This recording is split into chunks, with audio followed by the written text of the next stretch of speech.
Fala, galerinha do nono ano, aqui estamos para falar sobre a produção e captação das ondas eletromagnéticas. Historicamente, seria interessante citar para você a participação de um físico inglês chamado Faraday, que em 1831 descobriu um fenômeno chamado indução eletromagnética. Segundo ele, havia um campo elétrico criado por um campo magnético variável. Essa indução eletromagnética ocorre, sabe onde? Você pode ter como exemplo as usinas hidrelétricas, onde a energia mecânica da água é transferida para aquelas turbinas que ficam girando até uma determinada região onde existem ímãs produzindo energia elétrica. Para que a gente possa comentar a respeito de alguns aspectos de captação de ondas, iniciamos aqui na telinha com o rádio. Quando a pessoa ouve um programa de rádio, o som que chega aos seus ouvidos não viaja diretamente da estação de rádio até ela. As ondas sonoras produzidas nessas estações precisam ser convertidas em ondas eletromagnéticas que vão se propagando da estação de rádio até um rádio doméstico, onde são reconvertidas em ondas sonoras. Esse caminho pode ser resumido na seguinte situação, vou citar para você. Primeiro, converte-se a onda sonora em eletromagnética. Depois, essas ondas eletromagnéticas são transmitidas. Depois dessa transmissão, acontece a captação das ondas eletromagnéticas. E, por fim, as conversões dessas ondas eletromagnéticas em ondas sonoras no receptor, no caso do nosso rádio, né? E a televisão? A televisão funciona de modo muito parecido com o rádio.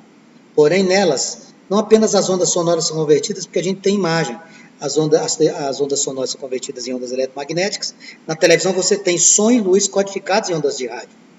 As emissoras de TV utilizam câmeras fotofilmadoras que vão registrando a imagem e o som, convertendo-se em corrente elétrica. Essa corrente, por sua vez, é convertida em ondas eletromagnéticas que são transmitidas pelas antenas da emissora. Essas antenas costumam ficar em local mais alto, por exemplo, em cima de morro, ou, no caso das nossas casas, em cima do telhado. A antena receptora da TV capta essas ondas eletromagnéticas, que são enviadas pela emissora de TV e vai converter em corrente elétrica, que, por sua vez, será convertida pelo aparelho de TV em som e imagem. Olha que interessante. Essas antenas podem ter formato diferente. Tá? A antena parabólica, para nós, é muito clássica. Por exemplo, ela capta a onda eletromagnética enviada por um satélite e vai repassando essas ondas eletromagnéticas pelas antenas das emissoras de TV. O forno micro-ondas, o famoso forno micro-ondas, bastante usado para aquecer alimentos, ele varia numa frequência de 2,45 vezes 16 Hz. Tá? São pequenas ondas, conhecidas como micro-ondas. No interior deles existe um componente chamado magnetron, que gera umas micro-ondas com capacidade de aumentar a vibração das moléculas de água. Tá? E aí o que acontece? A temperatura é elevada. As micro-ondas têm uma capacidade de penetração muito grande, que faz com que o cozimento em um forno de micro-ondas aconteça por dentro do alimento e não por sobre a superfície, né? Como acontece quando a gente faz no forno a lenha, no fogão a gás, no forno elétrico.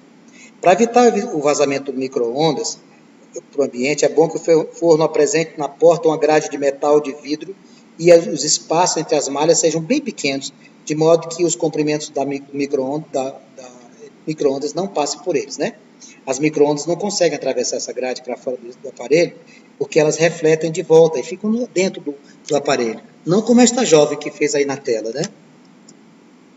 Celulares e computadores. Isso aqui a gente tem como referência porque são muito presentes na nossa vida. Funcionam da mesma forma. O celular funciona como se fosse a estrutura da emissora e do aparelho de rádio. Só que ele converte as ondas sonoras luminosas em eletromagnéticas na faixa da frequência do micro-ondas. Dependendo muito da tecnologia, você hoje tem 2G, 3G, 4G, vai determinar a velocidade de transmissão. Essa conversão, com relação às frequências, ela varia de 700 MHz até 2.000 MHz de frequência. Os computadores também podem emitir ou receber ondas nessa faixa. O que acontece? Vai permitir que exija uma comunicação entre esse aparelho e um celular sem necessidade, por exemplo, de um fio. Essa comunicação via celular corre através de micro-ondas. Existem estudos que mostram os malefícios do nosso contato muitas horas ininterruptamente com esses equipamentos. Controle remoto de TV. Esses controles são equipamentos que funcionam emitindo as ondas eletromagnéticas na faixa do infravermelho. O princípio é o mesmo empregado em controle remoto de radiofrequência, como aqueles usados lá em alarme, porta de garagem, lembra? Brinquedos.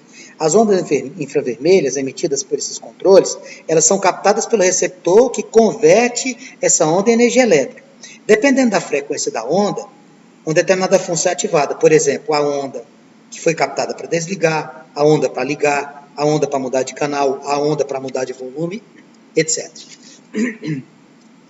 Com relação às ondas eletromagnéticas utilizadas com relação à nossa saúde, nós vamos ver muitas utilizações da radiação infravermelha por parte dos fisioterapeutas. Radiação de baixa frequência, entre 10 elevado a 11 Hz e 10 elevado a 14 Hz, são chamados de infravermelhos. Essa radiação infravermelha é bastante empregada em tratamento de pele, combate às flacidez, acne, quiloide, estria, celulite. Tá? E a radiação ultravioleta, dependendo do tipo que está sendo utilizada, ela em pequenas quantidades pode ser utilizada como produção de vitamina D, que é responsável pela absorção do cálcio. Muitos médicos não dizem para a gente, toma o sol da manhã, que vai ser muito bom para obter vitamina D. Agora, exposição prolongada pode ser prejudicial à saúde, tá? Pode até provocar queimadura, pode causar até riscos de câncer de pele. As cirurgias a laser estão muito comuns hoje em dia, porque o laser é utilizado com uma frequência de radiação visível e os raios apresentam várias aplicações. Na medicina você vê cirurgias muito comuns na oftalmologia, você vê o bisturi cirúrgico, você vê também a luz emitida convertendo em forma de calor para cortar o tecido, vai haver uma cauterização melhor, a incisão vai ser mais precisa, então a cirurgia laser costuma ser mais rápida, o pós-operatório é menos dolorido, então tem tudo a ver hoje com o que a gente tem às nossas mãos no que tange a medicina. O raio-x, essas radiações com frequência entre 10 a 6 e 10 a 19 Hz, são chamadas de raio-x, são usados pela medicina para principalmente diagnosticar doenças e traumas diversos. A ortopedia usa muito, né, moçada? Os dentistas costumam muito utilizar o raio-x para ver a situação das raízes dos dentes, para ver a posição, etc. Esses exames também ajudam a diagnosticar problemas nos pulmões, como, por exemplo, pneumonia. Tá?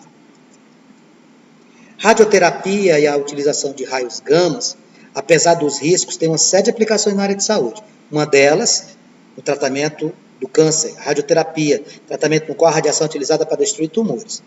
Embora as células cancerígenas sejam mais afetadas pela radiação do que as demais células, os tecidos saudáveis também acabam sendo alterados em alguma medida. Esse é um dos efeitos colaterais da radioterapia. Ele também pode causar fadiga, náuseas, vômitos, gripe, diarreia e alterações nas células sanguíneas. Tá? A ultrassonografia é um exame bastante utilizado para, através de ondas sonoras de alta frequência, fazer os tecidos vibrarem. Aí, quando você tem essa vibração, são captados pelo aparelho e aí ele vai converter isso em imagem. Bastante usado no acompanhamento da gestação, a ultrassonografia é empregada no diagnóstico de uma série de doenças, não só na ultrassonografia, ok? E para finalizar, eu peço para que você leia a sua apostila na página 64 e 65, e em seguida faça uma pesquisa, a importância da prevenção do câncer, dos mais variados tipos, câncer de próstata, de mama, de pele, câncer nos pulmões, etc. Faça a leitura das páginas 64 e 65 e faça uma pesquisa caprichada para nós. Grande abraço, fica com Deus.